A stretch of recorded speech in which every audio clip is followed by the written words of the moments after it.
Does that scene look all too familiar? It's a hard one because you're trying your best, you're trying to get your kids under control, but you know that they're fighting every urge and instinct they have not to move around. And why should they stop moving? It's what they're designed to do, if kids can be designed. Ultimately, you need to allow them to be themselves. And that's why Samsung developed Single Take.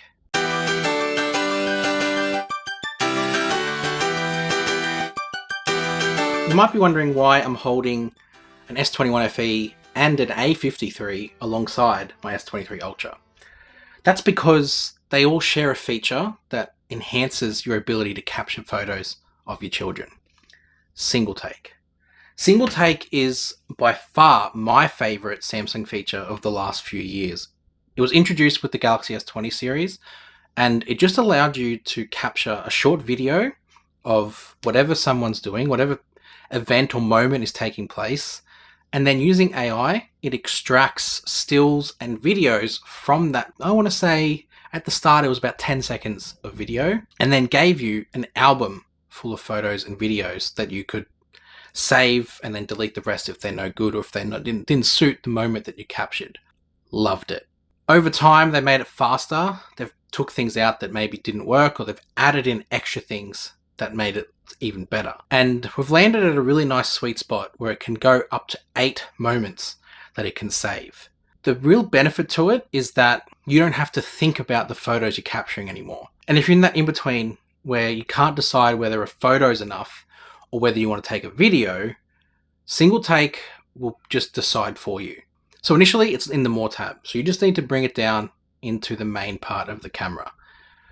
I keep it next to Photo because it's so easy to use, and it's just my go-to whenever I'm capturing photos of the kids together, especially. So when you switch to it, it's a real simple interface.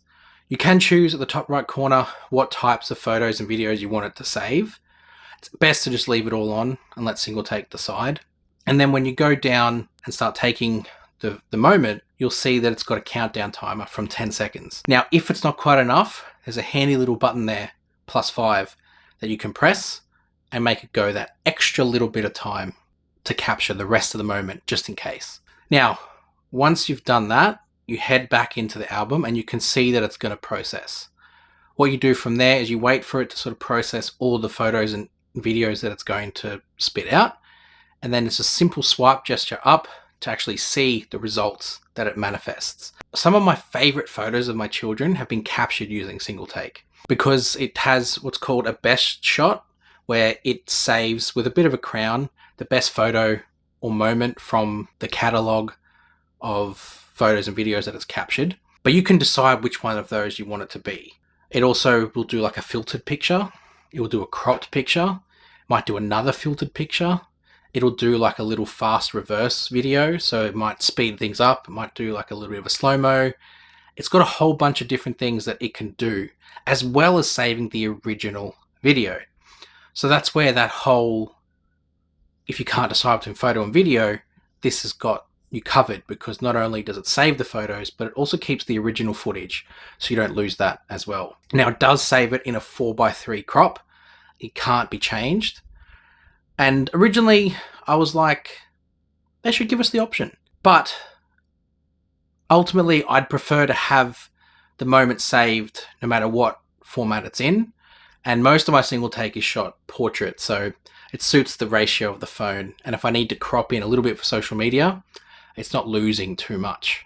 So just to be aware of that when you're using Single Take. Now, I should point out that Single Take has reduced its output over time. It used to do up to 14 photos and videos, but it now does up to 8. And I think it's just removed some of the less used ones. So it's saving on storage space, and it does take faster to process. So it does give you a bit of a better experience in that sense. Whilst a lot of people dismiss it as a gimmick, as something that doesn't add much value, get the right person onto it, and Single Take will change the way they take photos of their children. It's also great for pets, does work with the selfie camera as well. So there's a lot of fun to be had with it, and you just let the camera decide for you. And away you go. So look, that's Single Take, and the best part about Single Take is it does feature broadly across Samsung's range of phones. So you're not limited to just the flagship when you get it or when you want to use it. If you are an A series user, I think it's like A33 and above, and the S21 FE, your older series Samsungs as well, I think it got them pushed through with an update. So it's very much open to a lot of people to use. That's it for this week. I really wanted to do a video on single take because in my, I guess, quest to see what other people are saying about it, I could barely find anything. It might drop a mention in someone's review as this new single take feature, and they won't showcase how it works or explain the benefits. It's just, yeah, it's a single take feature. I really wanted, and I'm passionate about it, so I really wanted to get it out there. So hopefully if you're watching this, you've been able to take something out of it. And if you are using single take or you have been using it, please let me know in the comments your experience with it, what you like about it. And I'll see you next time. I am working on my good lock video, so stay tuned and subscribed for that. There's a lot of good stuff in there.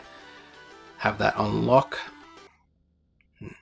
Come hang out with me on Twitter and Instagram, and see you guys in the next video. You!